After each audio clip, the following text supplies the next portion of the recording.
Concepts of Biology 13.2 Eukaryotic Origins. By the end of this section, you will be able to describe the endosymbiotic theory, explain the origin of mitochondria and chloroplasts. The fossil record and genetic evidence suggest that prokaryotic cells were the first organisms on Earth. These cells originated approximately 3.5 billion years ago, which was about 1 billion years after the Earth's formation, and were the only life forms on the planet until eukaryotic cells emerged approximately 2.1 billion years ago.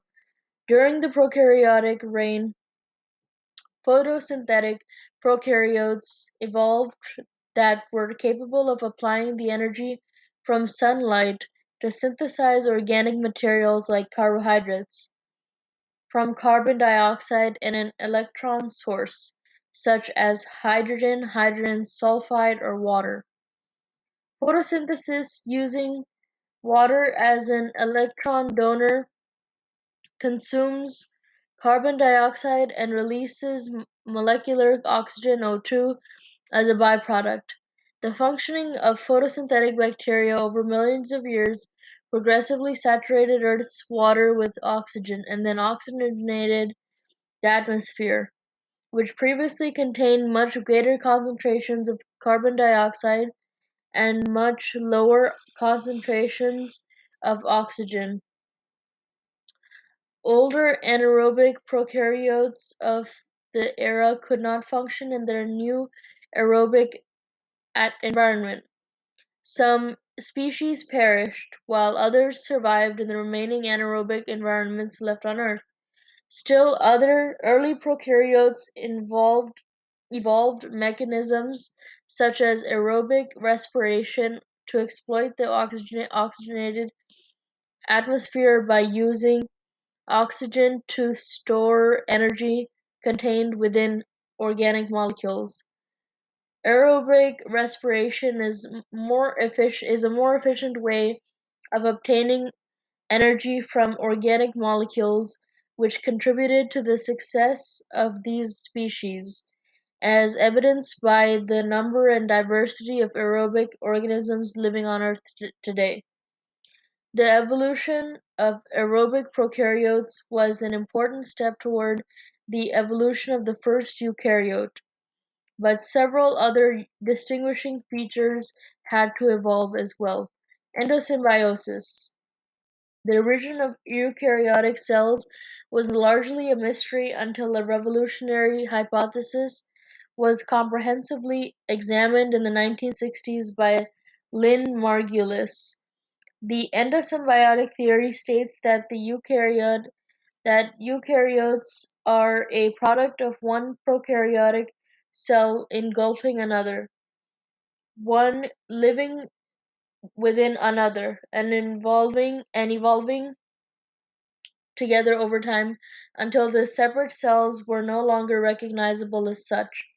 The once revolutionary hypothesis had immediate persuasiveness and is now widely accepted, with work progressing on uncovering the steps involved in this evolutionary process as well as the key players. It has become clear that many nuclear eukaryotic genes and the molecular machinery responsible for replicating and expressing those genes appear closely related to the archaea.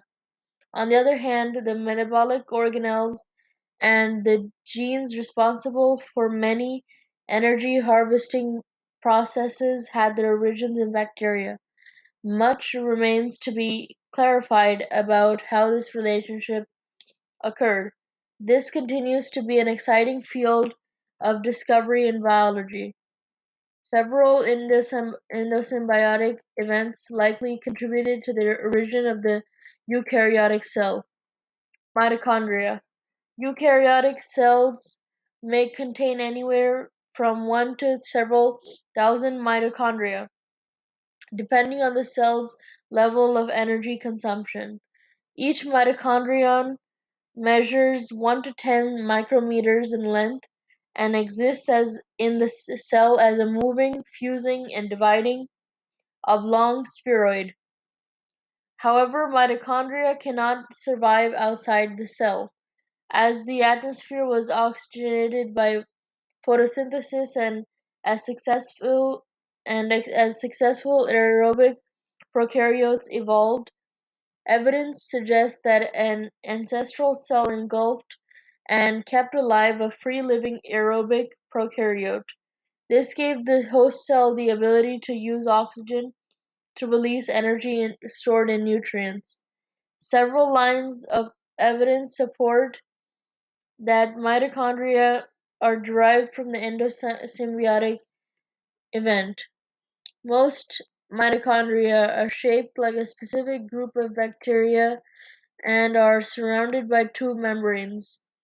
The mitochondrial inner membrane involves substantial enfoldings or cristae that resemble the textured outer surface of certain bacteria. Mitochondria divide on their own by a process that resembles binary fission in prokaryotes.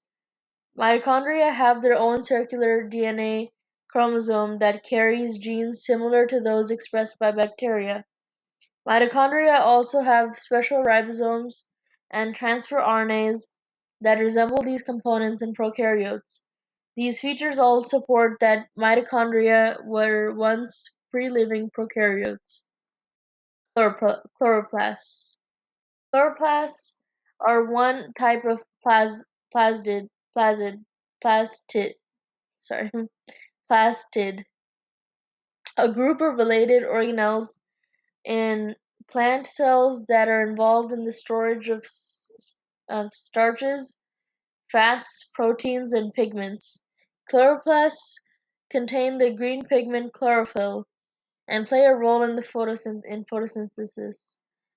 Genetic and morphological studies suggest that plastids evolved from the endosymbiosis of an ancestral cell that engulfed a photosynthetic cyanobacterium.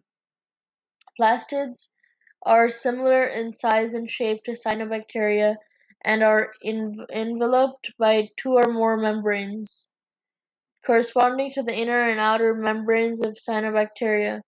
Like mitochondria, plastids also contain circular genomes and divide by a process reminiscent of a prokaryotic cell division. The chloroplasts of red and green algae exhibit DNA sequences that are closely related to photosynthetic cyanobacteria, suggesting that red and green algae are direct descendants of this endosymbiotic event. Mitochondria likely evolved before plastids because all eukaryotes have either functional mitochondria or mitochondria-like organelles. In contrast, plastids are only found in a subset of eukaryotes, such as terrestrial plants and algae. One hypothesis of the evolutionary steps leading to the first eukaryote is summarized in Figure 13.12. The exact steps leading to the first eukaryotic cell can only be hypothesized, and some controversy exists regarding which events actually took place in what order. Spirochete bacteria have been hypothesized to have given rise to microtubules, and a flagellate prokaryote may have contributed the raw materials for eukaryotic flagella and cilia.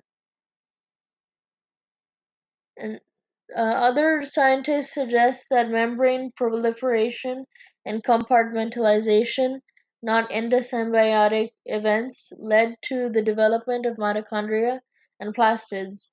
However, the vast majority of studies support the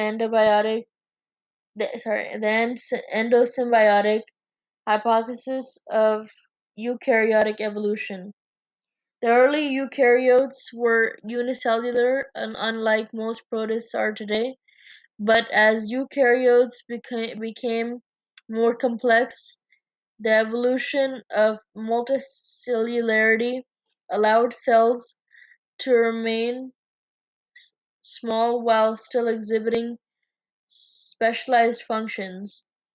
The ancestors of today's multicellular or eukaryotes are thought to have evolved about 1.5 billion years ago. 13.3 Protists. By the end of this section, you will be able to describe the main characteristics of protists, describe important pathogenic species of protists, describe the roles of protists as food sources and as decomposers. Eukaryotic organisms that did not fit the criteria for kingdoms Animalia, fungi, or Plantae historically were called protists and were classified in the kingdom Protista. Protists include the single-celled eukaryotes living in pond water, although protist species live in a variety of other aquatic and terrestrial environments and occupy many different niches. Not all protists are microscopic and single-celled. There exist some very large multicellular species, such as kelps. During the past 2 decades, the field of molecular genetics has determined that some protists are more related to animals, plants, or fungi than they are to other protists. For this reason, protist lineages originally classified into the kingdom Protista have been reassigned into new kingdoms or other existing kingdoms. The evolutionary lineages of the protists continue to be examined and debated. In the meantime, the term protist still is used informally to describe this tremendously diverse group of eukaryotes. As a collective group, protists display an astounding diversity of morphologies, physiologies, and ecologies. Characteristics of protists. There are over 100,000 described living species of protists, and it is unclear how many undescribed species may exist. Since many protists live in symbiotic relationships with other organisms, and these relationships are often species specific, there is a huge potential for undescribed protist diversity that matches the diversity of the hosts. As the catch-all term for eukaryotic organisms that are not animals, plants, fungi, or any single phylogenetically related group, it is not surprising that many characteristics are common to all protists. Nearly all protists exist in some type of aquatic environment, including freshwater and marine environments, damp soil, and even snow. Several protist species are parasites that infect animals or plants. A parasite is an organism that lives on or in another organism and feeds on it, often without killing it. A few protist species live on dead organisms or their wastes and contribute to their decay. Protist structure. The cells of protists are among the most elaborate of all cells. Most protists are microscopic and unicellular, but some true multicellular forms exist. A few protists live in colonies and behave in ways as a group of free-living cells, and in other ways a multicellular organism. Still other protists are composed of enormous multinucleate single cells that look like amorphous blobs of slime. or in other cases, like ferns. In fact, many protist cells are multinucleated. In some species, the nuclei are different sizes and have distinct roles in protist cell function. Single protist cells range in size from less than a micrometer to 3 meters to the 3-meter lengths of the multinucleate cells of the seaweed Cailerpa. Protist cells may be enveloped by animal-like cell membranes or plant-like cell walls. Others are encased in glassy silica based shells or wound with pellicles of interlocking protein strips. The pellicle function like a flexible coat of armor, preventing the protist from being torn or pierced without compromising its range of motion. The majority of protists are motile, but different types of protists have evolved varied modes of movement. Some protists have one or more flagella, which they rotate or whip.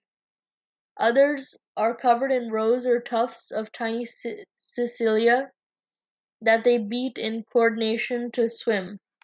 Still others send out lobe-like pseudopodia from anywhere on the cell, anchor pseudopodium to a substrate, and pull the rest of the cell toward the anchor point. Some protists can move toward light by coupling their locomotion strategy with this light-sensing organism. How protists obtain energy. Protists exhibit many forms of nutrition and may be aerobic or anaerobic. Photosynthetic protists, photoautotrophs, are characterized by the presence of chloroplasts. Other protists are heterotrophs and consume organic materials such as organisms to obtain nutrition.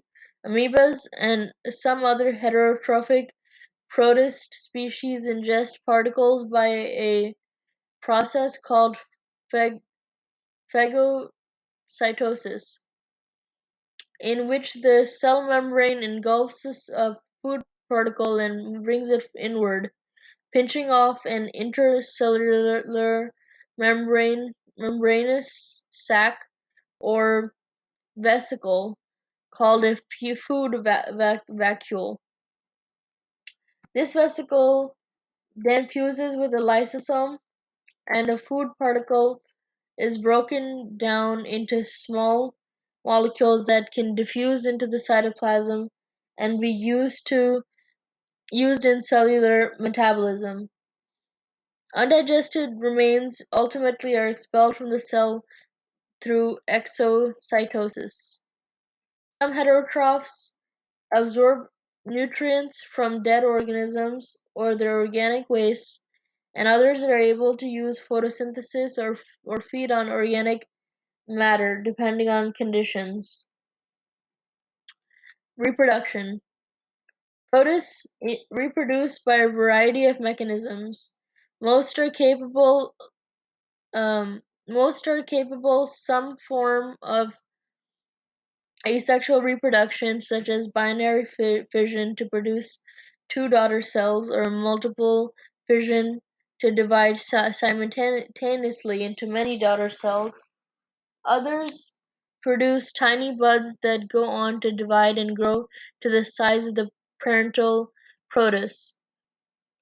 Sexual reproduction involving meiosis and fertilization is common among protists, and many protist species can switch from asexual to sexual reproduction when necessary. Sexual reproduction is often associated with periods when nutrients are depleted or environmental changes occur. Sexual reproduction may allow the protist to recombine genes and produce new variations of progeny that may be better suited to surviving in the new environment. However, sexual reproduction is also often associated with cysts that are a protective resting stage. Depending on their habitat, the cysts may be particularly resistant to temperature extremes, dis, de- desiccation, or low pH. This strategy also allows certain protists to wait out stressors until their environment becomes more favorable for survival, or until they are carried, such as by wind, water, or transport on a larger organism, to a different environment because cysts exhibit virtually no cellular metabolism. Protist diversity. With the advent of DNA sequencing, the relationships among protist groups and between protist groups and other eukaryotes are beginning to become clearer. Many relationships that were based on morphological similarities are being replaced by new relationships based on genetic similarities. Protists exhibit similar morphological features. Protists that exhibit similar morphological features may have evolved analogous structures because of similar selective pressures, rather than because of recent common ancestry. This phenomenon is called convergent evolution. It is one reason why protist classification is so challenging. The emerging classification scheme groups the entire domain Eukaryota into 6 supergroups that contain all of the protists as well as animals, plants, and fungi. This in, these include the Excavata, Chromoviolata, Rhizaria, Archaeplastida, Emo, Emob, Emobozia, Zoa, Emobozoa, and and Opisthoconta. These supergroups are believed to be monophyletic. All organisms within each supergroup are believed to have evolved from a single common ancestor, and thus all members are most closely related to each other than to organisms outside of that group. There is still evidence lacking for the monophyly of some groups. Human pathogens. Many protists are pathogenic parasites that must infect other organisms to survive and propagate. Protist parasites include the causative agents of malaria, African sleeping sickness, and waterborne gastroenteritis in humans.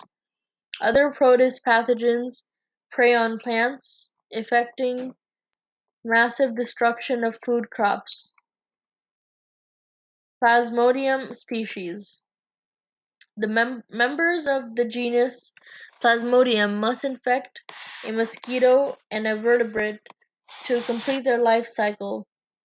In vertebrates, the parasite develops in liver cells and goes on to infect red blood cells, bursting from and destroying the blood cells with each asexual replication cycle. One of the 4 Plasmodium species known to infect humans, P. falciparum, accounts for 50% of all malaria cases and is the primary cause of disease-related fatalities in tropical regions of the world.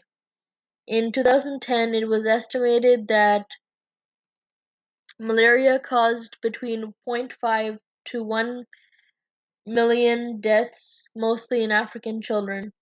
During the course of malaria, P.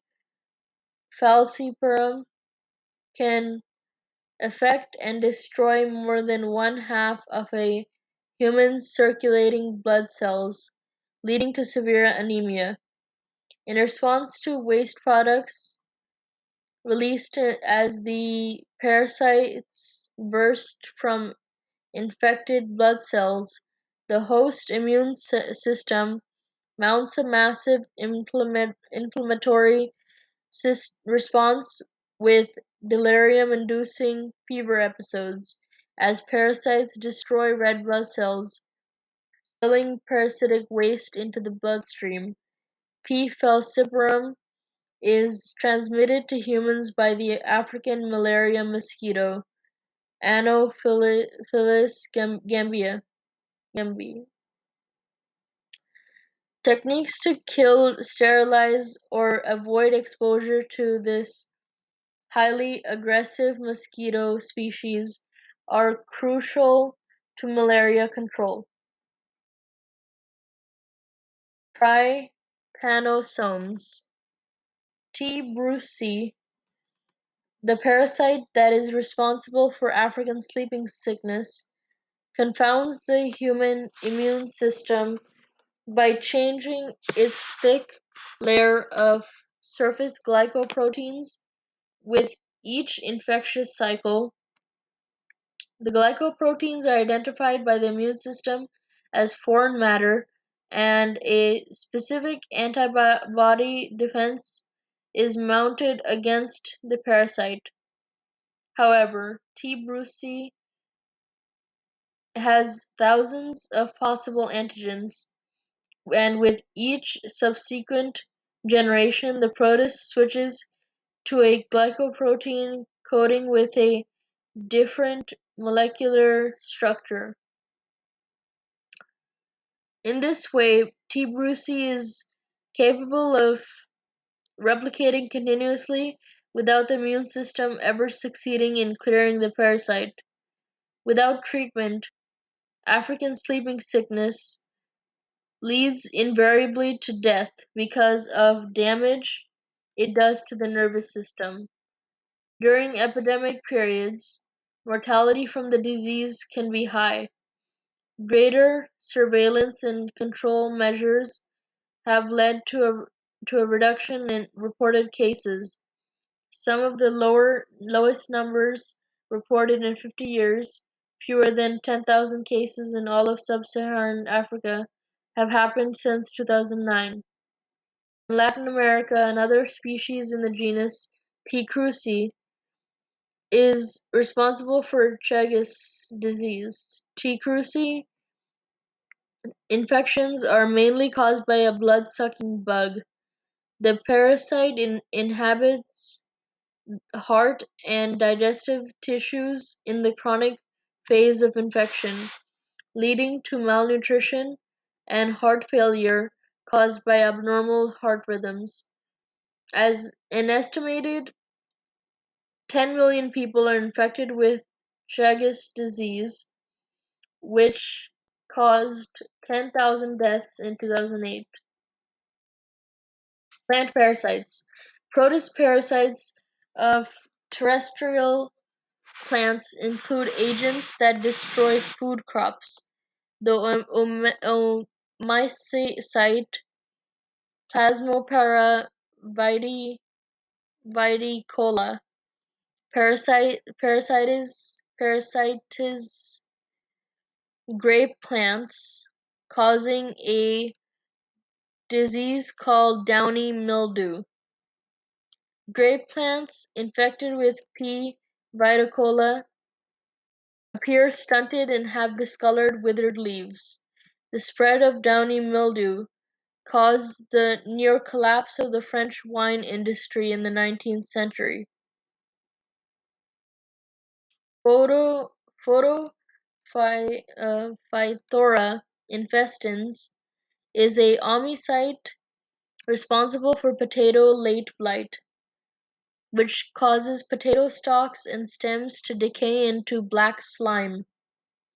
Widespread potato blight caused by pea infestans precipitated the well-known Irish potato famine in the 19th century that claimed the lives of approximately 1 million people and led to the immigration from Ireland of at least 1 million more. Late blight continues to plague potato crops in certain parts of the United States and Russia, wiping out as much as 70% of crops when no pesticides are applied. Beneficial produce. Produce play critically important ecological roles as producers, particularly in the world's oceans.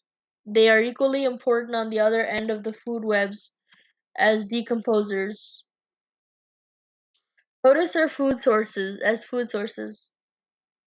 Produce are essential sources of nutrition for many other organisms. In some cases, such as plankton, produce are consumed directly. Alternatively, photosynthetic produce serve as producers of nutrition for other organisms by carbon fixation. For instance, photosynthetic dinoflagellates, called zooxanthellae, pass on most of their energy to the coral polyps that house them. In this mutually beneficial relationship, the polyps provide a protective environment and nutrients for the zooxanthellae.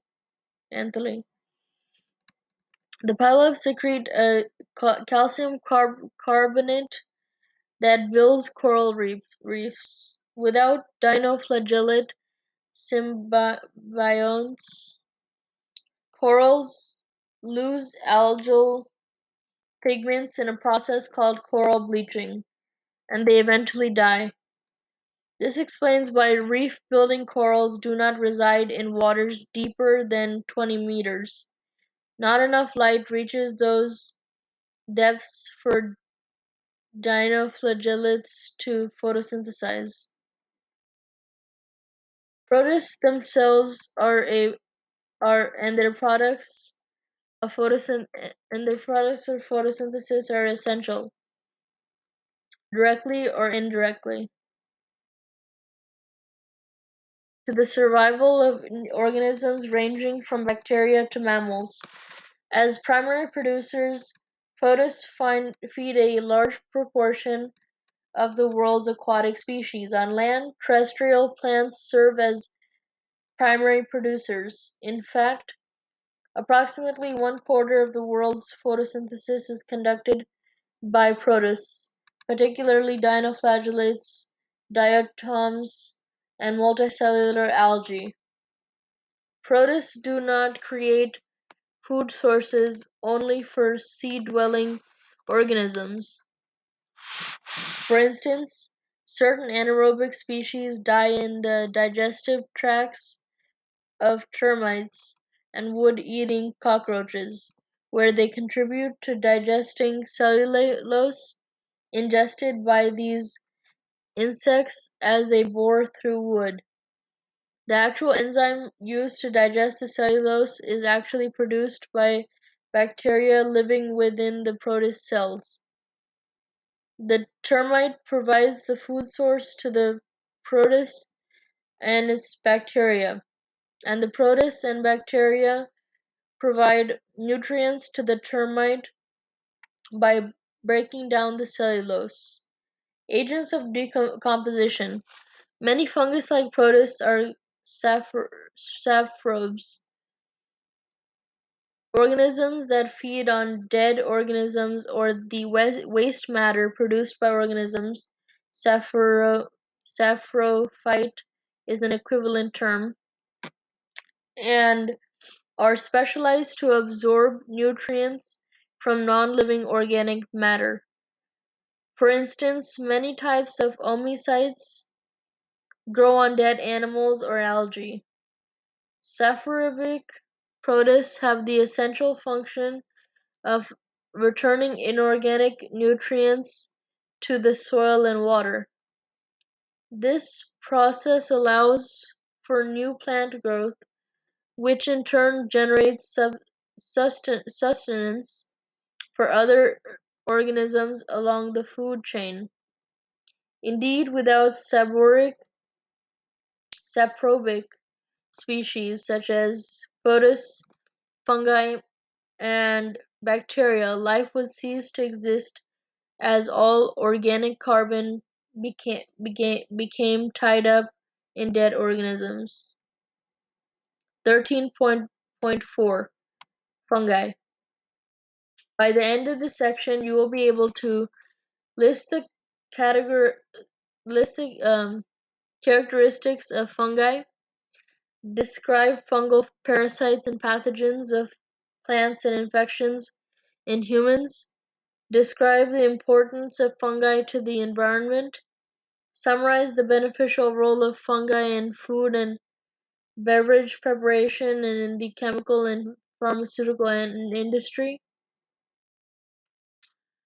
The word fungus comes from the Latin word for mushroom. Indeed, the familiar mushrooms are fungi, but there are many other type of fungi as well. The kingdom fungi includes an enormous variety of living organisms, collectively referred to as Eumycota, or true fungi. While scientists have identified about 100,000 species of fungi, this is only a fraction of the over 1 million species likely present on Earth. Edible mushrooms, yeasts, black mold, and Penicillium notatum, the producer of the antibiotic penicillin, are all members of the kingdom fungi, which belongs to the domain Eukarya. As eukaryotes, a typical fungal cell contains a true nucleus and many membrane-bound organelles. Fungi were once considered plant-like organisms. However, DNA comparisons have shown that fungi are more closely related to animals than plants. Fungi are not capable of photosynthesis. They are complex organic compounds as sources of energy and carbon.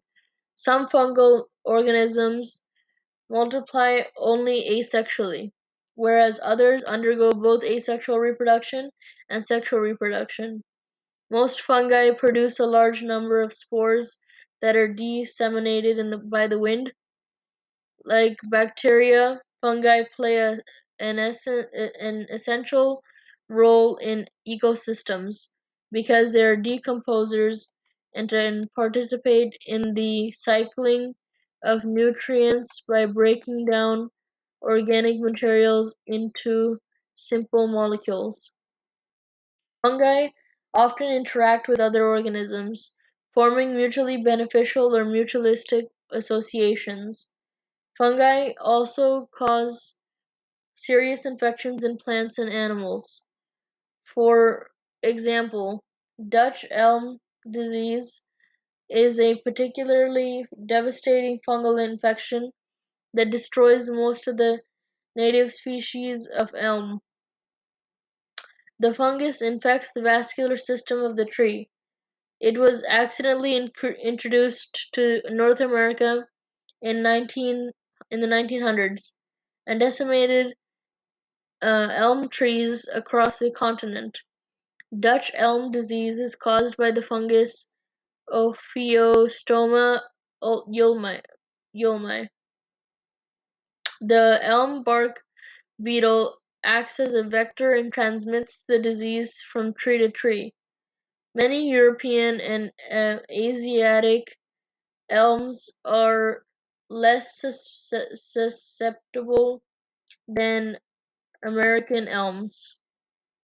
In humans, fungal infections are generally considered challenging to treat because, unlike bacteria, they do not respond to traditional antibiotic therapy since they are eukaryotes. This infection may prove deadly for individuals with a compromised immune system. Fungi have many commercial applications. The food industry uses yeasts in baking, brewing, and winemaking. Many industrial compounds are byproducts of fungal fermentation. Fungi are the source of many commercial enzymes and antibiotics. Cell structure and function. Fungi are eukaryotes and are and as such have a complex cellular organization. As eukaryotes, fungal cells contain a membrane-bound nucleus. A few types of fungi have structures comparable to the plasmids, loops of DNA seen in bacteria.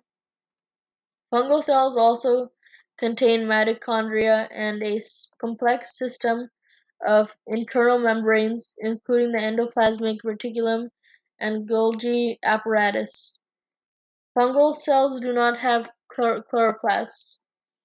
Although the photosynthetic pigment chlorophyll is absent, many fungi display bright colors, ranging from red to green to black. The poisonous Amanita muscaria fly agaric is recognizable by its bright red cap with white patches. Pigments in fungi are associated with the cell wall and play a protective role against ultraviolet radiation. Some pigments are toxic. Like plant cells, fungal cells are surrounded by a thick cell wall. However, the rigid layers contain the complex polysaccharides, chitin and glucan, and not cellulose that is used by plants. Chitin is also found in the exoskeleton of insects, gives structural strength to the cell walls of fungi. The cell wall protects the cell from um, desiccation and predators.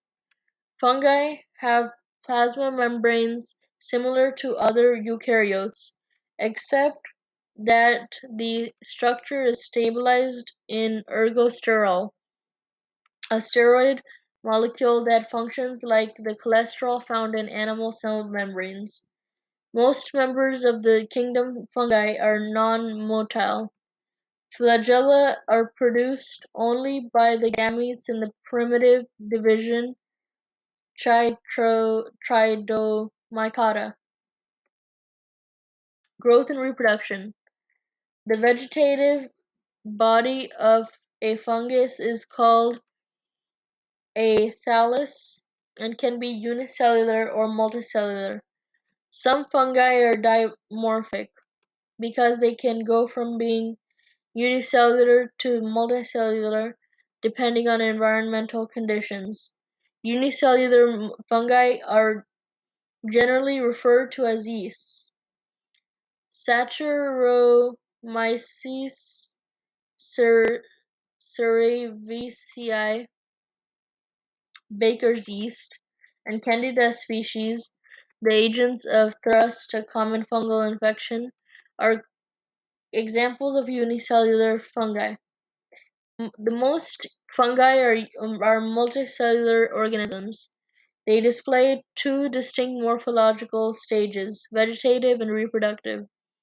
The vegetative stage is characterized by a tangle of slender thread-like structures called hypae, singular hypa, whereas the reproductive stage can be more conspicuous. A massive hypae is called a mycelium.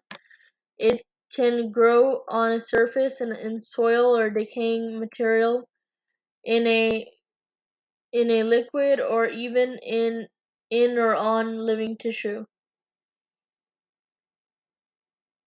Although individual hyphae must be absorbed under a microscope, the mycelium of a fungus can be very large, with some species truly being the fungus humongous. The giant Armillaria ostoye honey mushroom is considered the largest organism on Earth, spreading across over 2,000 acres of underground soil in eastern Oregon. It is estimated to be at least 2,400 years old. Most fungal hyphae are divided into separate cells by end walls called septa, singular septum. In most divisions, like plants, fungal phyla are called divisions of by tradition of fungi. Tiny holes in the septa allow for rapid flow of nutrients and small molecules from cell to cell along the hyphae. They are described as perforated septa. The hyphae in bread molds, which belong to the division Zygomycota, are not separated by septa. They are formed of large cells containing many nuclei, an arrangement described as conocytic hyphae. Fungi thrive in environments that are moist and slightly acidic, and can grow with or without light. They vary in their oxygen requirements. Most fungi are obligate aerobes, requiring oxygen to survive. Other species, such as Chytridomycota, that reside in the rumen of cattle, are obligate anaerobes, meaning that they cannot grow and reproduce in an environment with oxygen. Yeasts are intermediate. They grow best in the presence of oxygen that can use fermentation in the absence of oxygen. The alcohol produced from yeast fermentation is used in wine and beer production, and the carbon dioxide they produce carbonates beer and sparkling wine, and makes bread rise. The reproductive stage could be sexual or asexual. In both sexual and asexual reproduction, fungi produces spores that disperse from the parent organism by either floating in the wind or hitching a ride on an animal. Fungal spores are smaller and lighter than plant seeds, but they are not usually as high as in the air. The giant puffball mushroom bursts open and releases trillions of spores. A huge number of spores released increases the likelihood of spores landing in an environment that will support growth. How fungi obtain nutrition. Like animals, fungi are heterotrophs. They use complex organic compounds as a source of carbon rather than fixing carbon dioxide from the atmosphere, as some bacteria and most plants do. In addition, fungi do not fix nitrogen from the atmosphere. Like animals, they must obtain it from their diet. However, unlike most animals that ingest food and then digest it internally in specialized organs, fungi perform these steps in the reverse order. Digestion precedes ingestion. First, exoenzymes, enzymes that catalyze reactions on compounds outside of the cell, are transported out of the hyphae where they break down nutrients in the environment. Then, the smaller molecules produced by the external digestion are absorbed through the large surfaces of the mycelium. As with animal cells, fungal storage polysaccharide is glycogen rather than starch, as found in plants. Fungi are mostly saprobes, organisms that derive nutrients from decaying organic matter. They obtain their nutrients from dead or decomposing organic matter, mainly plant material. Fungal exoenzymes are able to break down insoluble polysaccharides such as the cellulose and lignin of dead wood into readily absorbable glucose molecules. Decomposers are important components of ecosystems because they return nutrients locked in dead bodies to a form that is usable for other animals. This role is discussed in more detail later. Because of their varied metabolic pathways, fungi fulfill an important ecological role and are being investigated as potential tools in bioremediation. For example, some species of fungi can be used to break down diesel oil and polycyclic aromatic hydrocarbons. Other species take up heavy metals such as cadmium and lead. Fungal diversity. The kingdom fungi contains four major divisions that were established according to their mode of sexual reproduction. Polyphyletic, unrelated fungi that reproduce without a sexual cycle are placed for convenience in a fifth division, and a sixth major fungal group that does not fit well with any of the previous five has recently been described. Not all mycologists agree with this scheme.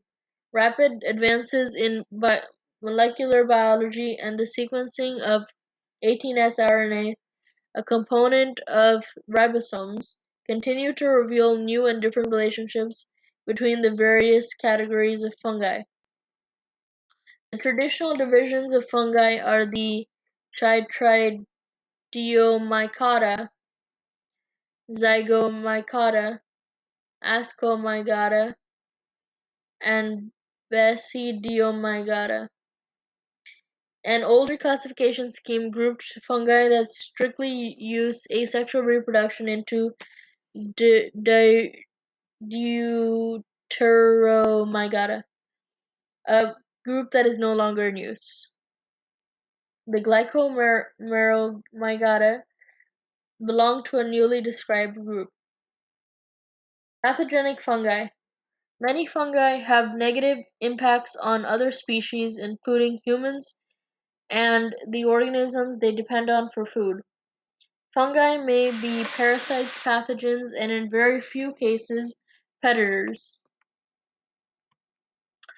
Plant parasites and pathogens. The production of enough good quality crops is essential to our existence. Plant diseases have ruined crops, bringing widespread famine. Most plant pathogens are fungi that cause tissue decay and eventual death of the host. In addition to destroying plant tissue directly, some plant pathogens spoil crops by producing potent toxins. Fungi are also responsible for food spoilage and the rotting of stored crops. For example, the fungus Claviceps purpurea causes ergot, a disease of cereal crops, especially of rye. Although the fungus reduces the yield of cereals, the effects of the ergot's alkaloid toxins on humans and animals are of much greater significance. In animals, the disease is referred to ergotism. The most common signs and symptoms are convulsions, hallucinations, gangrene, and a loss of milk in cattle. The active ingredient of ergot is lysergic acid, which is a precursor to the drug LSD. Smuts, rusts, and powdery or downy mildew are other examples of common fungal pathogens that affect crops. Aflatoxins are toxins and carcinogenic compounds released by fungi of the genus Aspergillus.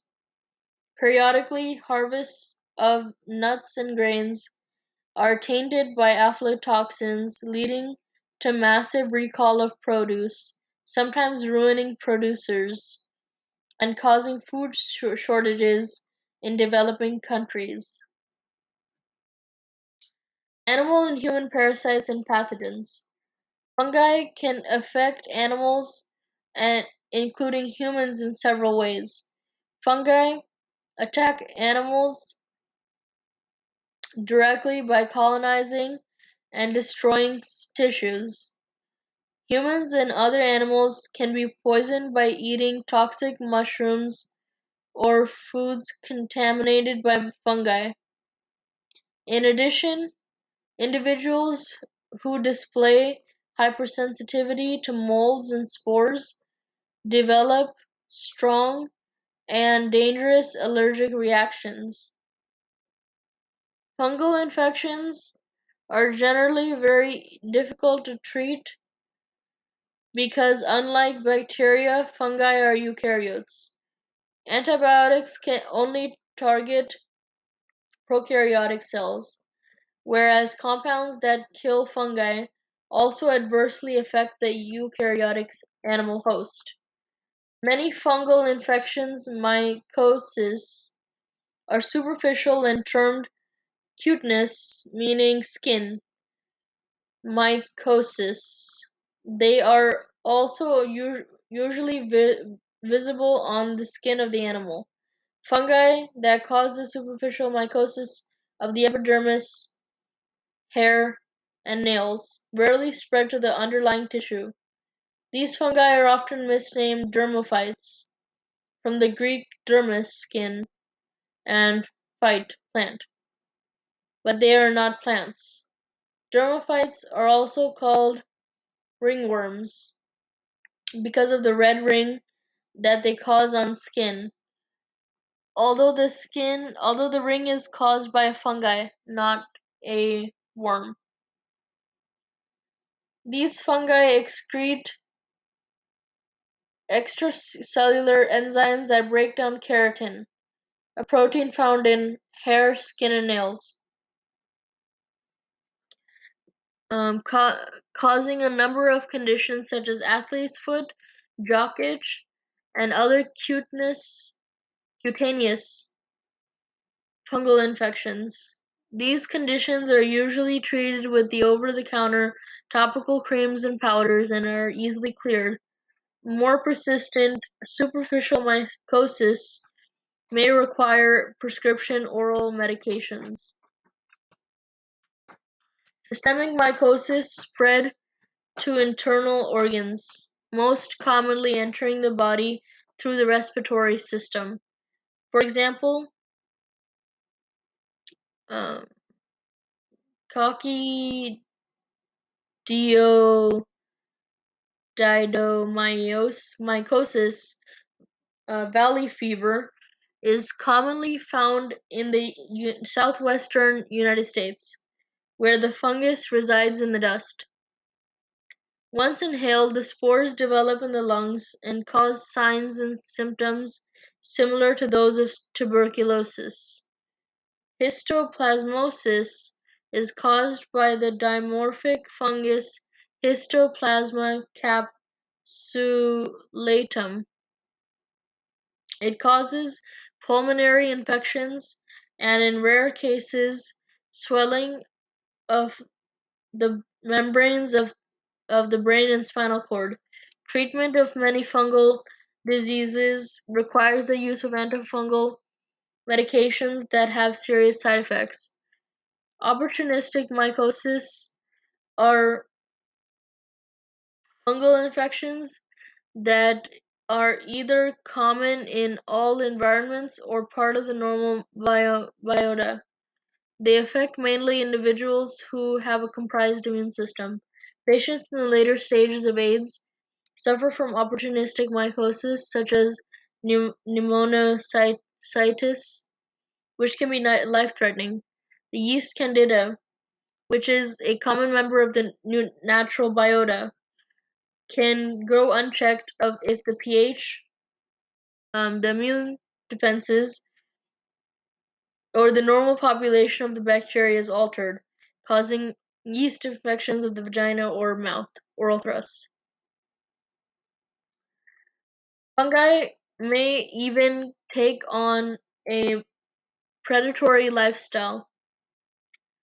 In soil environments that are poor in nitrogen, some fungi restore to predation of nematodes, small roundworms. Species of Arthrobotrys fungi have a number of mechanisms to trap nematodes. For example, they have constricting rings within their network of hyphae. The rings swell when the nematode touches it and closes around the body of the nematode, thus trapping it. The fungus extends specialized hyphae that can penetrate the body of the worm and slowly digest the hapless prey. Beneficial fungi. Fungi play a crucial role in the balance of ecosystems. They colonize most habitats on Earth, preferring dark, moist conditions. They can survive in seemingly hostile environments such as the tundra, thanks to a most successful symbiosis with photosynthetic organisms like lichens. Fungi are not obvious in the way that large animals or tall trees are. Yet, like bacteria, they are major decomposers of nature. With their versatile metabolism, fungi break down organic matter that is insoluble and would not be recycled otherwise. Importance to ecosystems. Food webs would be incomplete without organisms that decompose organic matter, and fungi are key participants in this process. Decomposition allows for cycling of nutrients such as carbon, nitrogen, phosphorus, and phosphorus back into the environment so they are available to living things rather than being trapped in dead organisms. Fungi are particularly important because they have evolved enzymes to break down cellulose and lignin, components of plant cell walls that few other organisms are able to digest, releasing their carbon content. Fungi are also involved in ecologically important co-evolved symbiosis, mutually beneficial and pathogenic with organisms from other kingdoms. Mycorrhiza, a term combining the Greek roots myco, meaning fungus, and rhizio, meaning root, refers to the association between vascular plant roots and their symbiotic fungi. Somewhere between 80 to 90% of all plant species have mycorrhizal partners, and mycorrhizal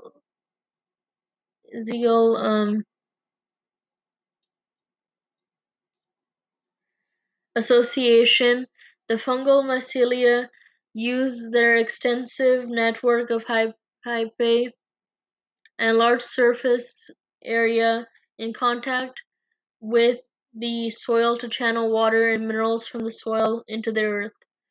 In exchange, the plant supplies the products of photosynthesis to fuel the metabolism of the fungus.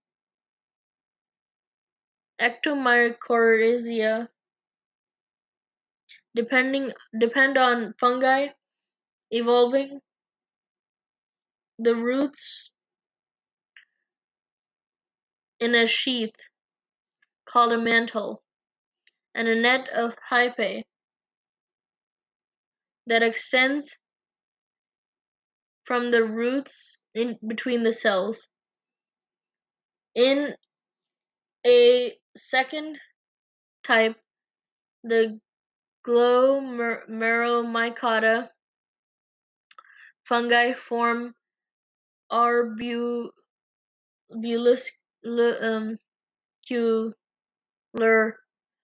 mycorrhizae. In these mycorrhizae, the fungi form arbuscules, a specialized, highly branched hyphae, which penetrate root cells and are the sites of the metabolic exchanges between the fungus and the host plant.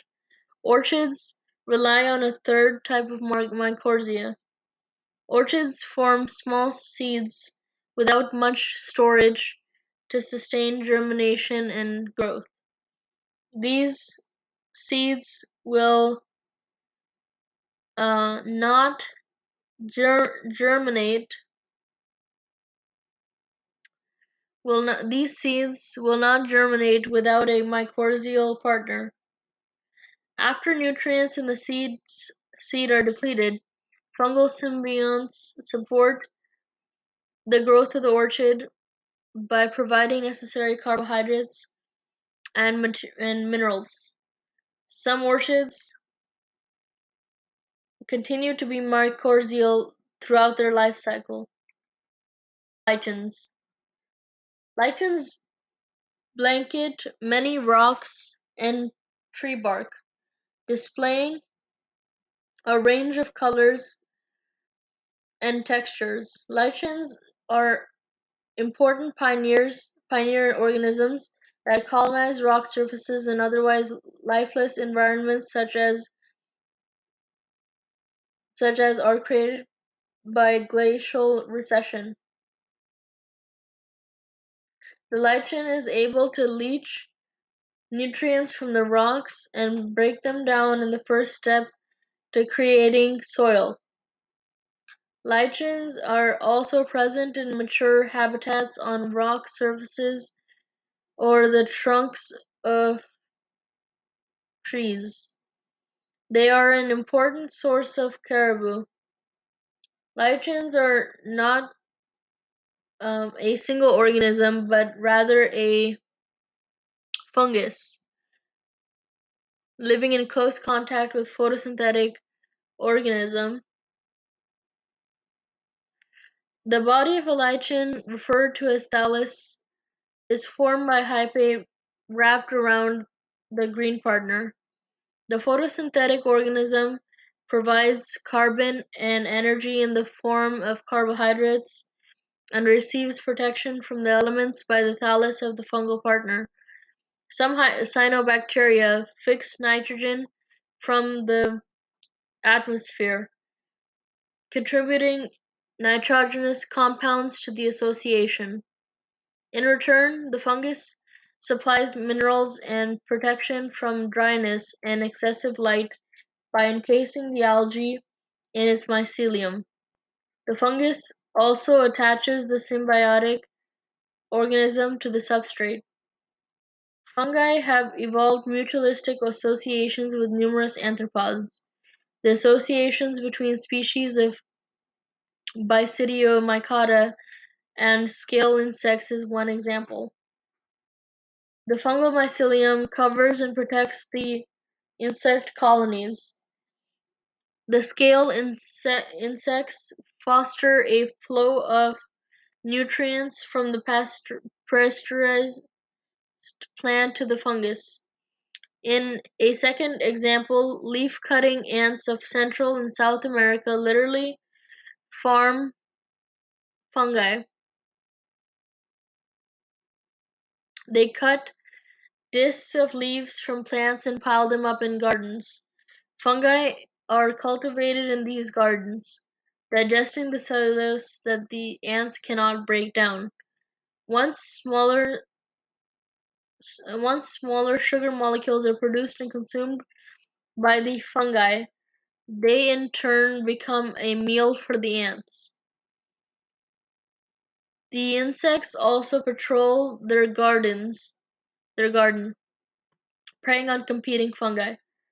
Both ants and fungi benefit from the association. The fungus receives a steady supply of leaves and freedom from competition, while the ants feed on the fungi they cultivate. Importance to humans. Although we often think of fungi as organisms that cause diseases and rot food, fungi are important to human life on many levels. As we have seen, they influence the well-being of human populations on a large scale because they help nutrients cycle in ecosystems. They have other ecosystem roles as well. For example, as animal pathogens, fungi help to control the populations of damaging pests. These fungi are very specific to the insects they attack and do not infect other animals or plants. The potential to use fungi as microbial insecticides is being investigated, with several species already on the market. For example, the fungus um, Biruvia bassinia is a pesticide that is currently being tested as a possible biological control for the recent spread of emerald ash borer. It has been released in Michigan, Illinois, Indiana, Ohio, West Virginia, and Maryland. The mycorrhizal relationship between fungi and plant roots is essential for the productivity of farmland.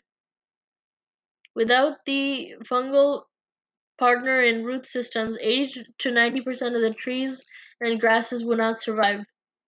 Mycorrhizal fungal inoculants are available as soil amendments from gardening supply stores and promoted by supporters of organic agriculture. We also eat some types of fungi. Mushrooms figure prominently in the human diet. Morels, shiitake mushrooms, chanterelles, truffles are considered delicacies. The humble meadow mushroom, Agaricus campestris, appears in many dishes. Molds of the genus Penicillium ripen many cheeses. They originate in the natural environment as the caves of Roquefort, France, where wheels of sheep milk cheese are stacked to capture the molds responsible for the blue veins and pungent taste of the cheese. Fermentation of group of grains to produce beer, of fruits to produce wine, is an ancient art that humans in most cultures have practiced for millennia. Wild yeasts are acquired from the environment used to ferment sugars into CO2 and ethyl alcohol under anaerobic conditions. It is now possible to purchase isolated strains of wild yeast from different winemaking regions. Pasteur was instrumental in developing the reliable strain of beer's yeast for the French brewing industry in the late 1850s. It was one of the first examples of biotechnology patenting. Yeast is also used to make breads that rise. The carbon dioxide they produce is responsible for the bubbles produced in the dough that become the air pockets of the baked bread. Many secondary metabolites of fungi are of great commercial importance. Antibiotics are naturally produced by fungi to kill or inhibit the growth of bacteria and limit competition in the natural environment. Valuable drugs isolated from fungi include the immunosuppressant drug cyclosporin, which reduces the risk of rejection after organ transplant. The precursors of steroid hormones and ergot alkaloids used to stop bleeding.